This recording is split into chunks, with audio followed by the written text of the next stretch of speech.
Hello, everyone, and thanks for being on the webinar with us. The title of the webinar today is the Top 5 Tips for Race Day Nutrition, Hydration, and Recovery. And our speaker is Heather Hedrick Fink, owner of Nutrition and Wellness Solutions, LLC in Carmel, Indiana. But before I introduce her, I want to cover some housekeeping items. Our webinar is sponsored by the Noblesville Mini Marathon, which will be held May 28, 2016 with a 7:30 a.m. start time. And if you haven't done so already, you can register at noblesvilleminimarathon.com. This is the third year for the event, which is a mini or a 13.1 mile run, a 10K run, a 5K run, and a kiddie run. And we have a beautiful course that takes you through historic downtown Noblesville, past the courthouse, through scenic Forest Park, up to the warm waters of Morse Reservoir. Then it winds down and back through Potter's Bridge and then ends at Hare Chevrolet Field, just located northeast of the Boys and Girls Club of Noblesville and their community center property. And again, this year a portion of the proceeds from the event benefits the Boys and Girls Club of Noblesville. We donated $4,000 to the club in our first year, doubled that donation last year, and that's a direct result of the growing popularity of the Noblesville Mini Marathon. And finally, a very special thanks to our co-sponsors for the event, Hare Chevrolet and Riverview Health, for their support, and we encourage you to visit them and find out more about them on their websites at harechevy.com and riverview.org. Okay, let's get rolling on the topic for the call, which again is the top 5 tips for race day nutrition, hydration, and recovery with Heather Hedrick Fink, MS, RD, CSSD, and the owner of Nutrition and Wellness Solutions, LLC, here in Carmel, Indiana. If you've not met her, Heather is a registered dietitian and board certified as a specialist in sports dietetics. She completed her Bachelor of Science degree in dietetics as well as her Master of Science degree in kinesiology at the University of Illinois, Urbana-Champaign.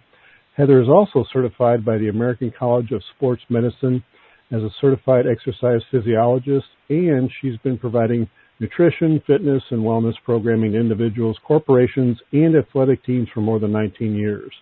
Her interests and extensive experience are in the areas of wellness, disease prevention, weight management, exercise programming, vegetarian nutrition, and sports nutrition, ranging from the recreational to the ultra-endurance athlete. Her sports nutrition practice includes acting as a sports dietitian for the IUPUI athletic department, as well as working with club teams, individual athletes, trainers, and coaches to optimize their nutrition and hydration strategies. She's appeared on the local NBC, CBS, and cable television shows and news broadcasts to educate Central Indiana residents on the benefits of a healthy lifestyle. Heather is also the author of 2 books, The Practical Applications in Sports Nutrition and The Absolute Beginner's Guide to Half Marathon Training, which we'll give one away here today on the call.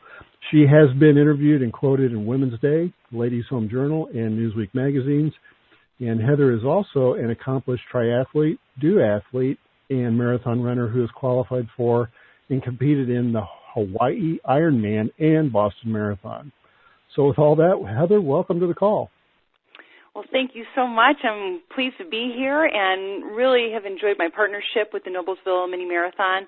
I've done the race in the past, and everything that Jeff mentioned about the course and how beautiful it is true. I loved it last year. It was my first year doing it, and so I'm signed up again this year and cannot wait for May 28th. But I'm happy to share a couple of the top tips for your success for race day and to help you recover. There are certainly many things for us to think about for race day success. And so this list of my top 5 tips is certainly not comprehensive, but I picked the things that I have noticed over the years with the clients that I've been working with that are the 5 top things that are maybe not in place for individuals and that maybe need some attention, and I'm hoping will help you in the next 2 months in terms of preparing for the Noblesville Mini Marathon or for any other race that you have going on this year.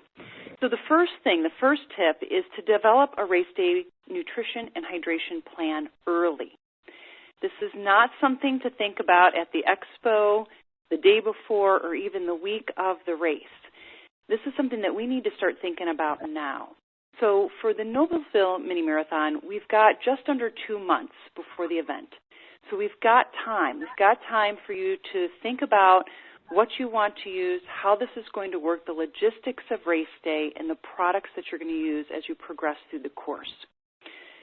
For individuals who do not do this pre-planning and think about it now, are typically not as successful on race day because we're not fully prepared. And then I understand why that happens. You know, we have so much to think about with getting in our training and getting in the miles, as well as trying to manage that with work and family and other commitments, that it's easy for us to not think about the nutrition piece. But I'm hoping after tonight it will be on your radar and it will be something that you'll be thinking about. The first step in developing a personalized plan for you is that we need to know what products you're going to use. So in the next couple of weeks, I would suggest that you really start thinking about practicing and testing out various products. There are tons of products on the market, whether we're talking about sports beverages, gels, bars, blocks, etc. There are many different things available to you. And there isn't one product that's going to work for everyone. So what I would like for you to do is take the next couple of weeks and test out some different products so that we can see, what do you like? What tastes good to you? What settles well? What makes you feel energetic, not only through your run, but then helps you to feel like there's not as much catch-up work to do after you're done with your long walk or run. So take the next couple of weeks, practice with some items, then start narrowing your selections so that we can then start practicing over and over and over again with the same products so that we know what's going to work for you on race day. Keep in mind that the products that you're going to use and the products to try are specific for you. That it does not matter what your training partners are using, what you might find online, promotional products of the quote-unquote best product, optimal product. The reality is that the best product is what you will determine is best for you. So following a plan that you might find online or maybe a plan that your training partner is using may work very well for that individual, but it may not work for you. Let's figure out the products that work specifically for you, and then we can start determining how much to include over the course of the race. So number one was develop a race day nutrition hydration plan early. The second tip is that once we get this plan in place, practice it diligently. What I see sometimes is that individuals put a plan together, and so they've done that pre-planning. They've thought about it. They've tested out things. But then when we get to doing the long walks and runs, that they're not consistent with practicing that plan. That each time they go out, it might be different quantities. It might be slightly different variations of different products. And so we don't really get an idea of how that plan is going to work for you on race day. So once we have the plan developed, I really want you to try to practice it as closely and as diligently as possible. That means not only what you're doing during your long walk or run, but also what are you doing before? So for breakfast or lunch, what are you doing for dinner the night before? Because all of that is included in your plan. I would like to have consistency with the fueling that happens the day before, the morning of, and then throughout the course. So let's start thinking about what you're going to do prior to your long run, your long walk, and then let's practice it.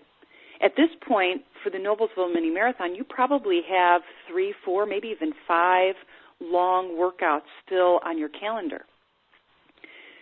So let's make sure that we practice that dinner the night before, breakfast before you start, and then what you're doing for your hydration and fueling during.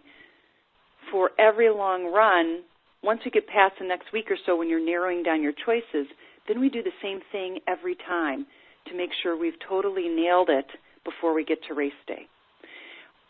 An example of something that I see frequently will happen with individuals is that, let's say it's the weekend, we've got lots to do, and you may not get to your long walk or run until the afternoon.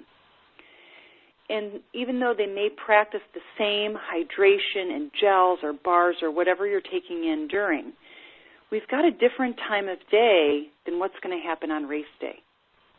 And so if possible, it would be great to also make sure that you're practicing your plan for a morning walk or run. On race day, as Jeff mentioned, the race starts at 7:30. So it would be great to practice that timing of when are you going to get up, what are you going to have for breakfast, how much time do you need between breakfast and starting your long workout, and then practicing your plan during your long walk or run. All of those components of your plan are important, and therefore let's practice that as diligently as possible with those last longest runs and walks before the event. Second tip was practice your plan diligently. The third thing is to find out what will be served on the course. Each race is very different, and so each race is going to have a different number of aid stations. They will have different products that are offered on the course and at different frequencies throughout the course. If you can find out what is going to be available to you on the course, it gives you the opportunity to make your race life easier by practicing with the products that will be available at the aid stations, and therefore there are fewer things for you to carry with you.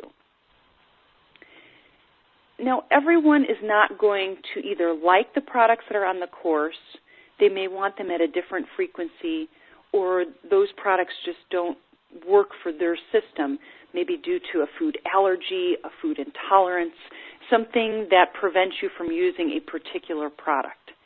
And if that's the case for you, then of course we need to be thinking about packing your own supplies, which will require you to have some sort of handheld water bottle, a fuel belt, some pouches, some pockets in your gear, your shorts, your top, whatever you're going to wear, that we can carry your own products with you.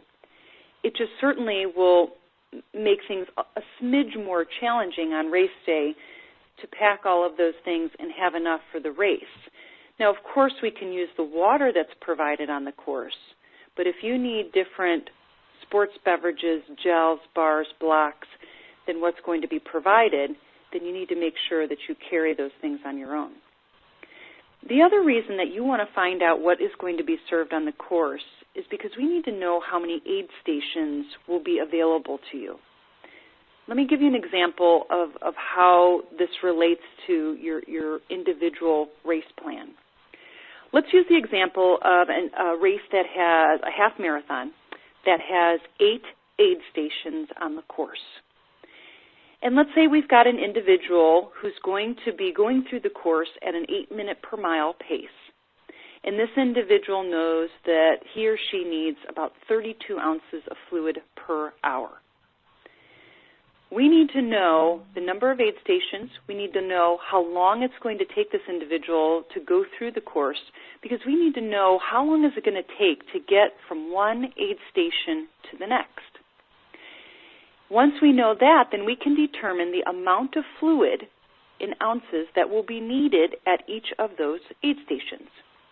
So in this example, this individual, 8-minute per mile pace, needing 32 ounces of fluid per hour, would need approximately 6 to 7 ounces of fluid at each of those aid stations. If we have an individual that has the same fluid needs, same race, same number of aid stations, but instead of going an 8-minute per mile pace, this individual is going to go a 14-minute per mile pace, it's going to take longer to get to each of those aid stations, which means that the quantity consumed at the aid station, instead of 6 to 7 ounces, is now increasing to 12 to 13 ounces of fluid at each of those aid stations. That's a big difference. And another reason and another example of why one person's plan and how much they're drinking at each aid station and when they're taking their fueling options will be very different for each person, because each of you is going a different pace, your needs are different, your preferences are different. So keep in mind that this whole concept of a race day plan is very individual. But I would encourage you, in your preparation, make sure that you look at the race event websites. Let's find out what products are being served. Let's find out how many aid stations will be available and what will be available at each of those aid stations, because it may not be the same for every single aid station. Once we know that, it may give us some direction of the products that you're going to choose to practice with, and then it also helps us to determine how much you're going to have at each aid station. The third tip was to find out what will be served on the course. The fourth tip is to consume a snack and then a meal as soon as possible after the race. One of the things that I see happen a lot is that individuals, of course, are excited, they are fired up, they finish the event, they're feeling great, and then they get distracted by maybe friends and family, traveling home, whatever the situation may be after the event, and thinking about drinking and refueling and getting some food and beverage into the system is maybe not on their mind. Or maybe their stomach is a little unsettled because they were really pushing it near the end and they're not ready for food or fluid immediately at the finish line. I would encourage you, though, to think about, can we include a small snack? It does not have to be a lot of food right after the finish, but can we start nibbling on some things to get the recovery wheels in motion, and then soon thereafter have a nice, well-balanced meal? There are 4 things that with both the snack and the meal are important. The first one is water. So even though we are trying our best to keep on top of your hydration during the event, in spring events where we're training when it's cold and then competing when it's warmer, so we'll assume that on May 28th we're going to have a maybe hot, humid day, or at least warmer or more humid than what we've been training in, that we're going to lose more fluid than maybe we prepared for, that we're going to sweat a little bit more than we prepared for. So most individuals are coming to the finish line a little dehydrated, and we need to replenish that. And so taking in water and or sports beverages that are provided at the finish line will certainly help you to start replenishing some of that hydration, that fluid that you need, but we are not chugging fluid. So even if you get to the finish line and you are really thirsty and you are just dying for some fluid, really resist the urge to slam back a whole bottle of water or sports beverage, no matter what it is. I would much rather you sip gradually in those hours that are after the race. One, it's going to settle better. Your stomach can knot up a little bit if we drink too much too quickly right after the race. And then also nutritionally, it's better for you. You're going to absorb it at a nice, slow, gradual rate without overdoing it.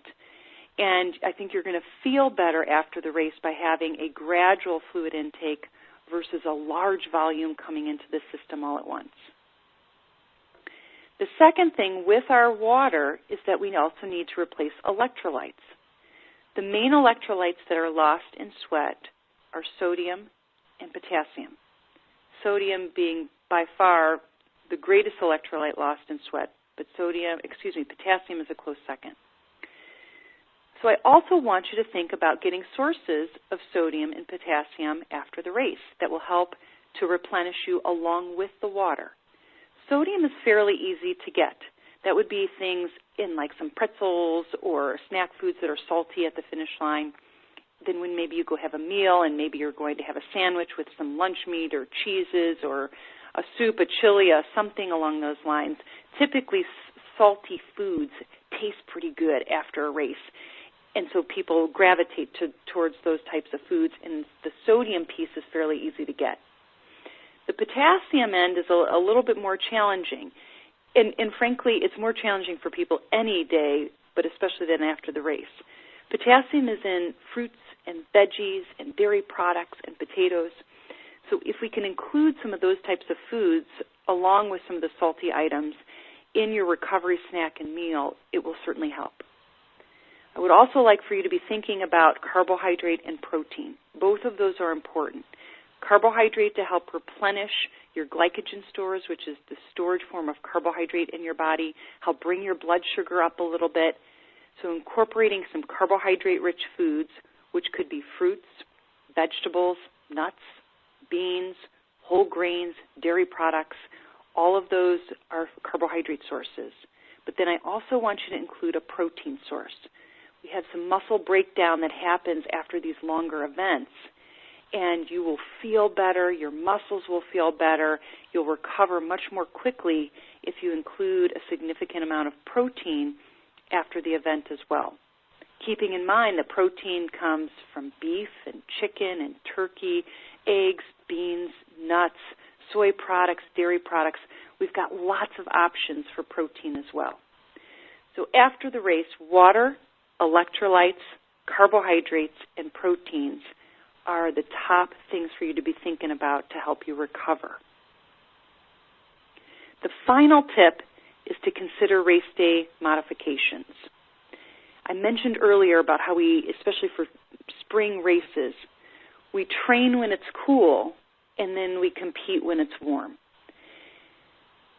Therefore, we have some unknowns going into race day. We haven't done a long walk or run when it's potentially 80 degrees, high humidity.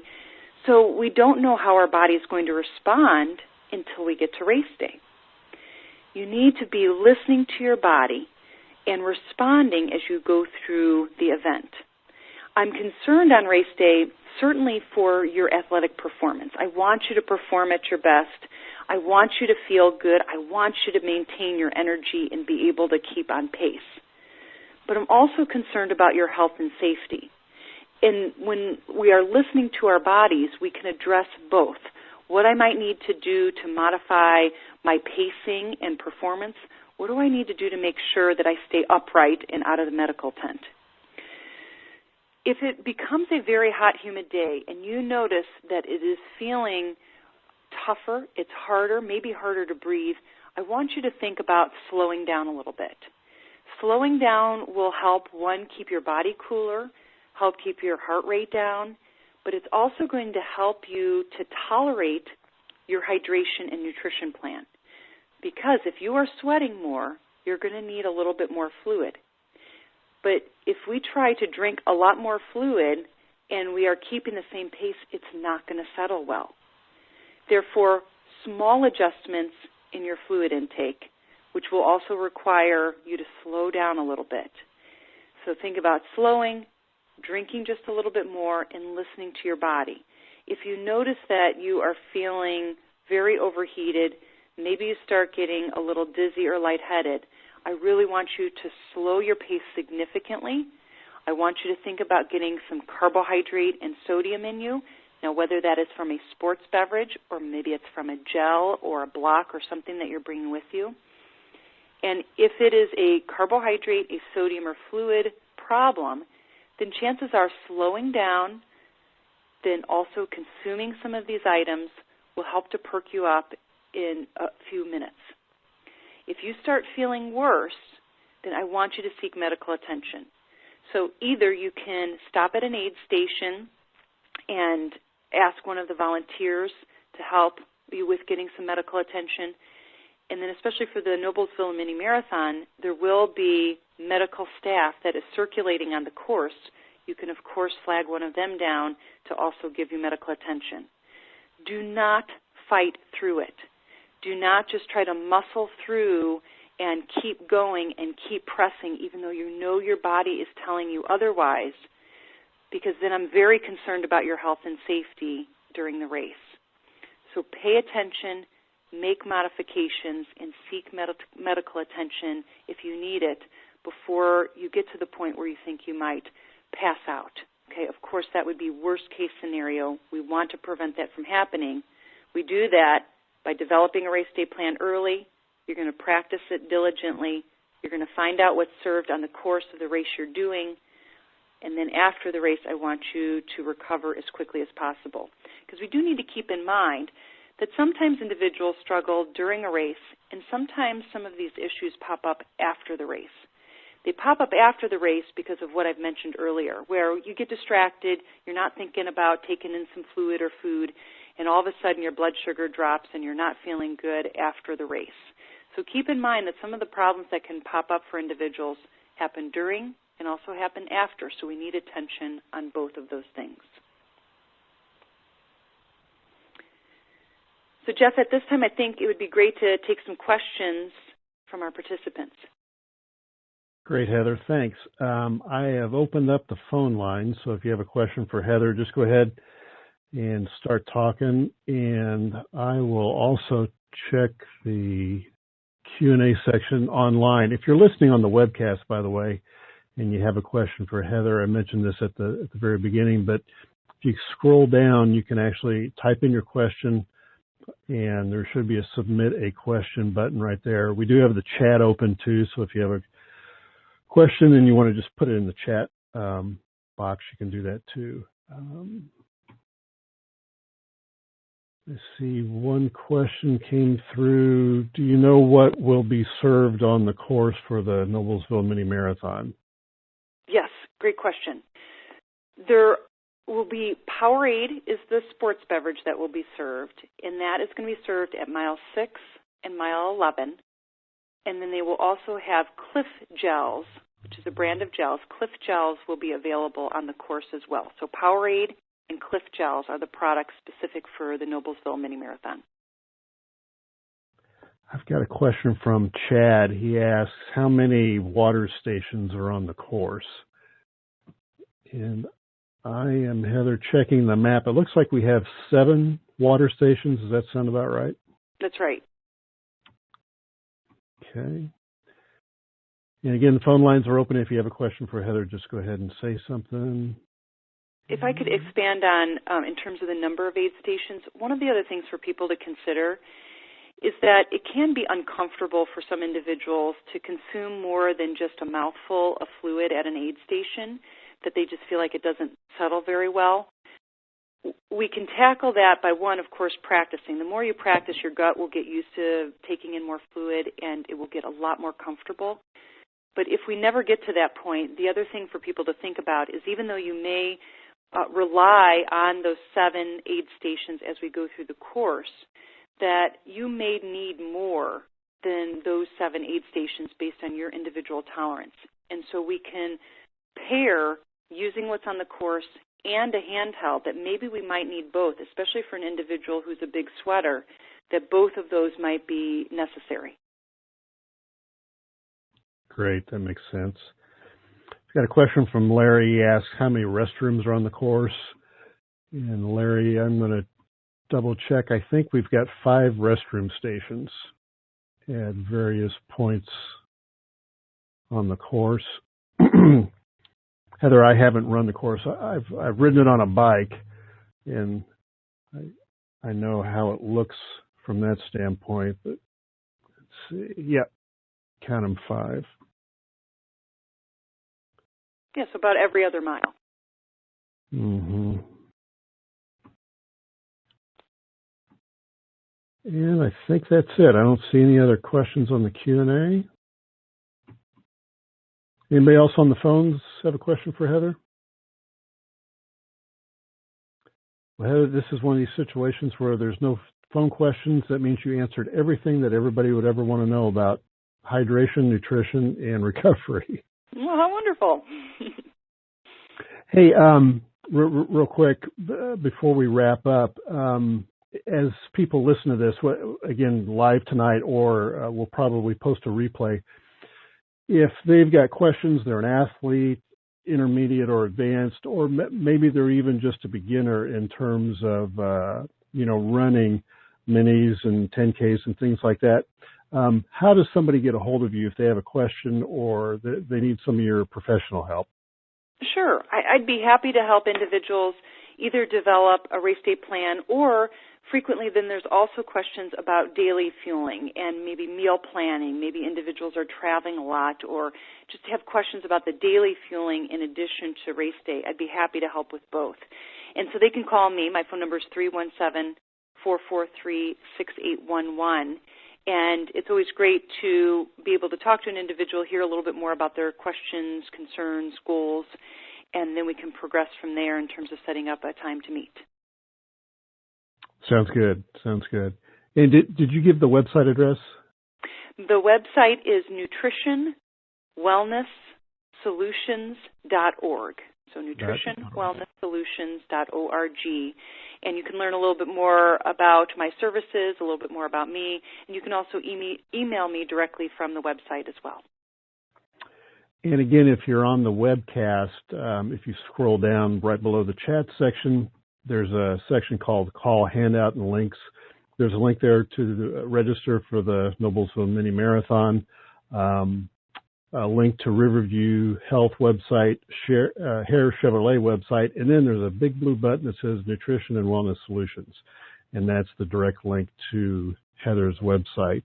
And if you're listening to this on the replay, maybe it's on the YouTube channel or something, just scroll down into the description area of the video or lower on the page, and we'll have a link there to get to Heather also. Okay.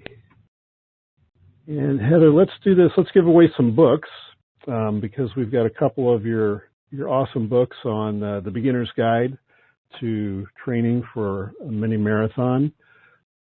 Pick a number between 1 and 100. 7. Okie dokie. Check the list here. And we're going to give away one of your books to Catherine Decker.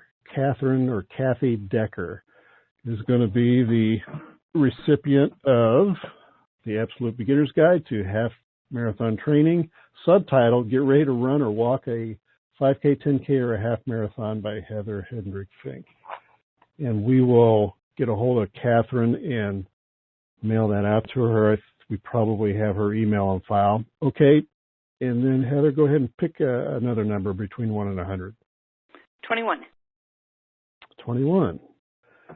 So the second book will go to, I'm going to try and pronounce this, Nika Gloyeski.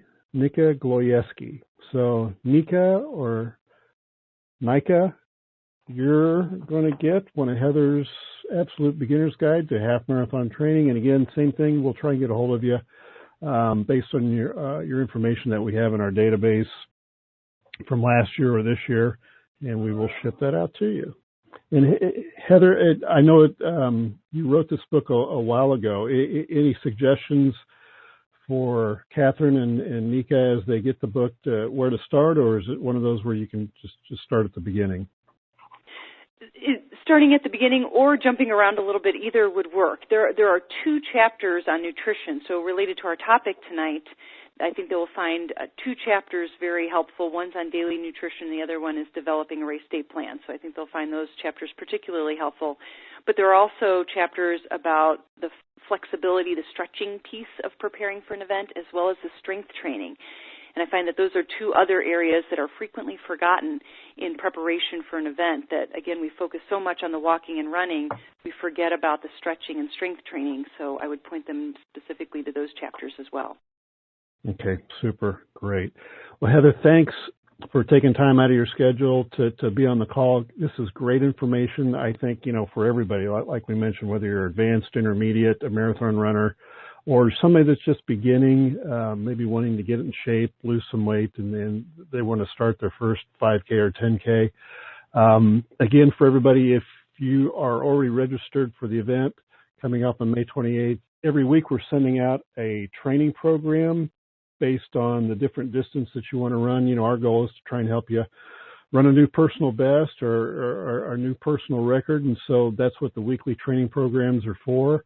And if you haven't signed up yet, you can do so. It's real easy. We still have discount pricing for the event. You just go to NoblesvilleMiniMarathon.com, NoblesvilleMiniMarathon.com. I think there's going to be one more price increase at the end of April.